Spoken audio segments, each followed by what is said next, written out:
I have read the Daniel 2020 textbook in its entirety. One ethical principle from the ACA Code of Ethics that is in harmony with my own beliefs is the principle of fidelity. At the start of this term, I thought I was in agreement with the term fidelity. I thought, of course, I'll be there for my clients. However, when I was faced with writing my attitudes and beliefs reflection paper this semester, I saw how many biases would discourage me from providing a level of loyalty care that the counseling profession requires. I went on a journey this term to learn how I could be less critical. I also learned the true purpose of counseling, how it does not incorporate me sharing my opinions and views with client. I have learned over the course of this term that fidelity is more than showing up and progressing in my knowledge about the profession. It is about actively and willingly applying the knowledge to any given situation within a counseling session to consistently do what is in the best interest of the client. Demonstrating commitment to clients involves more than just a physical presence. It encompasses consistently applying various models of growth and interaction, as well as maintaining ongoing professional development. This includes staying informed about ethics, trends, current studies, and other relevant areas within the counseling profession. I do believe in being a lifelong learner, and I have learned in the Daniel 2020 text that fidelity means my biases should not affect my faithfulness to be present with a client. Every individual has struggles. It is stated on page 30 of the Daniel 2020 text that we all groan under the burden of a world where there is something wrong with everyone and everything. Our hearts tell us we were created for something better and more, but our eyes see it from afar. In spite of this state, fidelity requires I remain faithful to my client. While reading a journal article by Gier et al. 2020, I learned that many clinicians stopped practicing new methods of training only months after they were taught.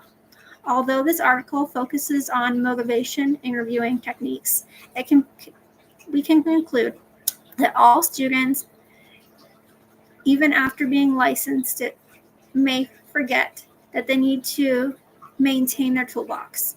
I need to be sure my toolbox is not depleted of resources that I have learned in my college courses. Instead, I need to be actively engaging in growth with clients, as well as personally and professionally, in order to provide fidelity appropriately through the many resources I have and still many to receive. Once again, through the attitudes and beliefs paper, along with the Daniel 2020 text that I've learned throughout the semester, I need to provide quality care. Counseling those who share my beliefs isn't practical. Everyone is unique and autonomous. This may leads me into one ethical principle that I am still in conflict with. This is the concept of autonomy. The Daniel 2020 text states that on page 7, autonomy means clients have the right to decide their own fate in all aspects of life, whether I, as a counselor, approve or disapprove of the decision. For me, this is a difficult concept to grasp because I feel like it would be in the best interest of the client to be given a straightforward answer to their problems instead of being introspective. However, I am realizing as I learn more about the different counseling methods that it is critical for one to identify and be aware of their own discovery through destructive behaviors and emotions, talking about them in sessions, that being asked questions. Now that I have read the Daniel text, I will work on a concept I learned about on page 37 called ethical bracketing. I realize that in my everyday life, I feel like I need to express my view on any given situation, but ethical bracketing entails others to talk without imposing my own views onto them, and instead asking questions that let both that person and I explore their views to gain a better understanding. This can be done in everyday life. However, it takes patience and conscious effort.